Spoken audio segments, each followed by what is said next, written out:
আসসালামু আলাইকুম everyone, welcome জানাচ্ছি নতুন আরও একটি ব্লগে। আজকে আপনাদেরকে নিয়ে যাব আরএফএল শোরুমে। তো চলুন আরএফএল শোরুমে কী কালেকশন নিয়ে আসছে, ওরা নতুন নতুন কী কালেকশন নিয়ে আসছে এটাই আপনাদের সাথে শেয়ার করার চেষ্টা করব। আর সাথে আমি কী কেনাকাটা করেছি ওগুলো আপনাদের সাথে শেয়ার করব। শুরুতে যে সেকশনটা দেখতে পাচ্ছেন যে পানির বোতলগুলো এত সুন্দর আর এত ইউনিক কালেকশন, কি বলবো, আপনারা তো দেখেই বুঝতে পারছেন। আসলেই মাথা নষ্ট করা কালেকশন, খুব ইউনিক ছিল পানির বোতলগুলো।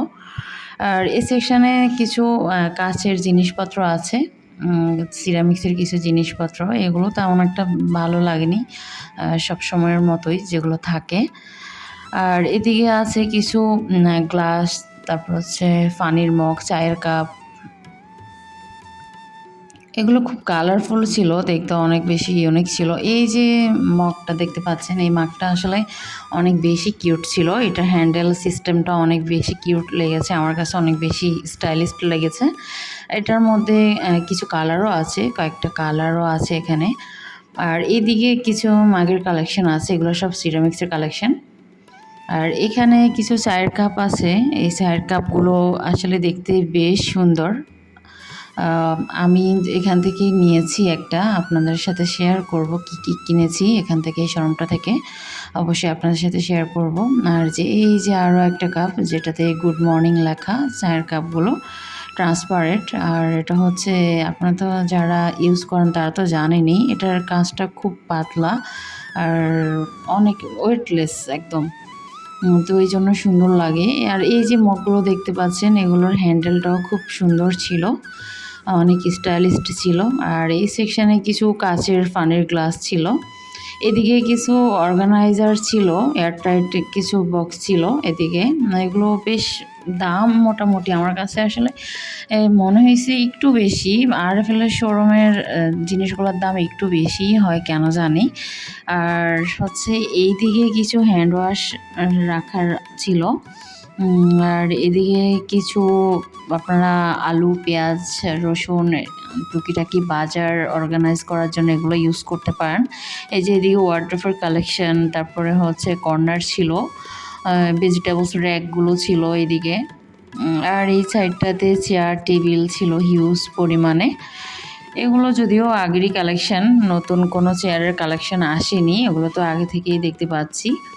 আর এদিকে কিছু জার আছে, স্পাইসি জারগুলো আছে কিছু এদিকে, এগুলো সবই হচ্ছে প্লাস্টিক। আর এই যে এই সেকশনটাতেও কিছু জার রাখা আছে। আর এই সেকশানে কিছু টুল রাখা আছে, বাচ্চাদের টয়েস রাখা আছে, হিউজ পরিমাণ টয়েস ছিল বাচ্চাদের, অনেক সুন্দর সুন্দর। যাদের বেবি আছে আপনারা চাইলে এখান থেকে টয়েসগুলো কালেক্ট করতে পারেন, যদিও দাম একটু বেশি কিন্তু গুণগত দিক থেকে মান থেকে অনেক ভালো। আরএফএলের প্রোডাক্ট আসলে যদিও একটু বেশি এক্সপেন্সিভ, টাকা একটু বেশি খরচ হয়ে যায় কিছু কেনাকাটা করতে গেলে, কিন্তু এগুলা মানের দিক থেকে ভালো, এটা অন্তত গ্যারান্টি দিতে পারি। আর যারা ইউজ করেন সবসময় আরএফএলের জিনিস তারা তো জানেনই। আর এদিকে কিছু ওয়াল হুক ছিল, বিভিন্ন হরেক ডিজাইনের কিছু ওয়াল হুক ছিল এদিকে। আর এদিকে বেবিদের কিছু ব্রাশ ছিল,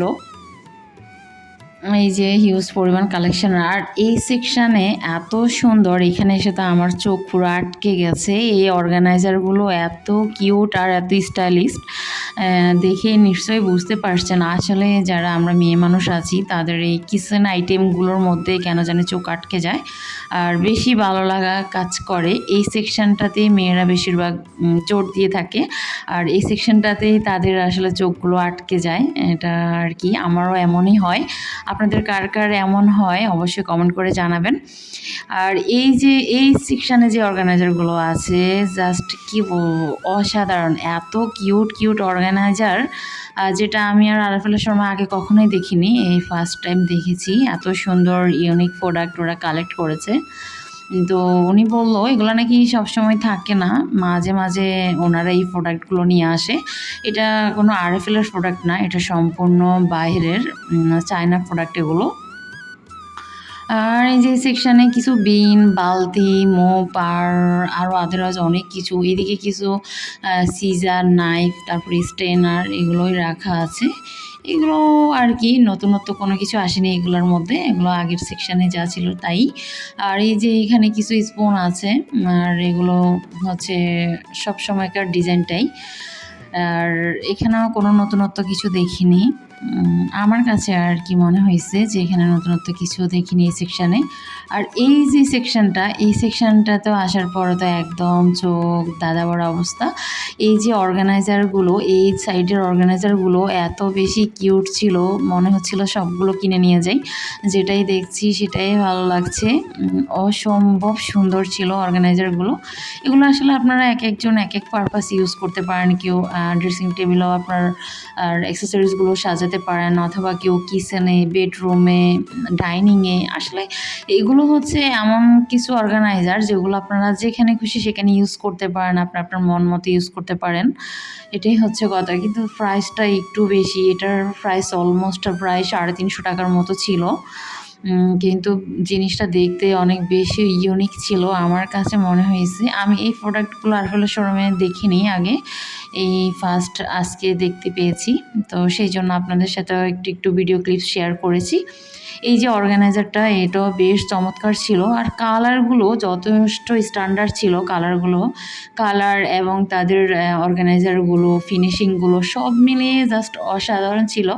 আসলে আমার কেন জানি মনে হয় কিছু জিনিস যদি সুন্দর হয় বা ভালো হয়, সেটার দাম একটু বেশি হলে মনে হয় না তেমন একটা কষ্ট হয় গায়ে লাগার মতো, তাই না? তো হচ্ছে কে কে আমার এই কথার সাথে একমত অবশ্যই জানাবেন। আর এই যে এই সেকশানে কিছু অর্গানাইজার ছিল, বাস্কেটগুলো যেটা এত কিউট, ডলের একটা স্টিকার লাগানো ছিল কিছু প্রোডাক্টের মধ্যে।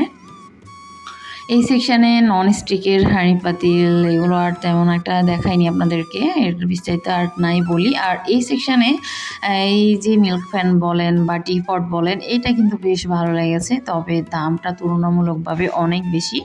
এটা প্রায় অলমোস্ট 680-70 এমন হবে মেবি। সব প্রোডাক্টের আসলে দাম মনে নেই, এত প্রোডাক্ট এই শোরুমটাতে ছিল, সব কিছুর নাম মনে রাখার মতো অবস্থা নেই। আর এই সেই ভাইরাল প্লেটটা যার জন্য শোরুমে ঢোকা, যে অনলাইনে এত বেশি ভাইরাল হয়েছে এই প্লেটটা, কী বলবো, যার জন্য আপনাদের সাথে একটু শেয়ার করলাম। এই আরও একটি ভাইরাল প্লেট, এটাও আপনাদেরকে দেখিয়ে দিলাম একটুখানি। কথা বলতে বলতে ভিডিওর একেবারে শেষ প্রান্তে। সবাই ভালো থাকবেন, সুস্থ থাকবেন, আল্লাহ হাফেজ।